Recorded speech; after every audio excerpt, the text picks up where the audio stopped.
ఏంటి? యేసుక్రీస్తు వారు నేను దేవుని అని బైబిల్ ఎక్కడ చెప్పుకోలేదా? ఎప్పుడైనా బైబిల్ చదివారా? యోహాను సువార్త 10వ అధ్యాయము 30వ వచనం నుంచి చదివితే అక్కడ యేసుక్రీస్తు వారు అంటున్నారు, నేను తండ్రియు ఏకమై ఉన్నామంటున్నారు.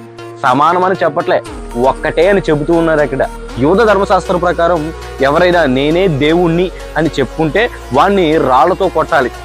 అక్కడ యేసుక్రీస్తు వారు ఆ మాట అన్నప్పుడు అక్కడ ఉన్నటువంటి యూదులందరూ ఆయన్ని కొట్టడానికి రాళ్ళు తీస్తారు.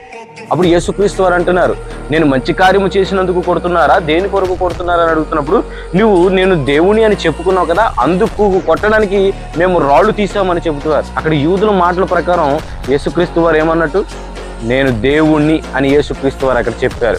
అదొకటే కాదు, నేనే సత్యము, నేనే మార్గము, నేనే జీవము, ఇలాగ అనేకమైనటువంటి అధ్యాయాలు చదివితే కనుక నేనే దేవుణ్ణి అని చెప్పిన సందర్భాలు అనేకములు ఉన్నాయి. కింద ఆ డిస్క్రిప్షన్స్లో ఇస్తా, చదవండి. బైబిల్ మీద సరైన అవగాహన లేక యూట్యూబ్లో ఎవరో ఏదో చెప్పారని చూసి వాటిని కామెంట్ చేసి యేసుక్రీస్తు వారి దేవుడిని ఎక్కడ చెప్పుకోలేదు అనేటువంటి మాటలు మాట్లాడకుండా బైబిల్ చదవాలంటే ఒక ఆధ్యాత్మికమైనటువంటి మనసు కావాలి, మంచి హృదయం కావాలి. మన చెడు తలంపులతో చెడు ఆలోచనలతో చదివితే కనుక అది మీకు అర్థం కాదు. God bless you.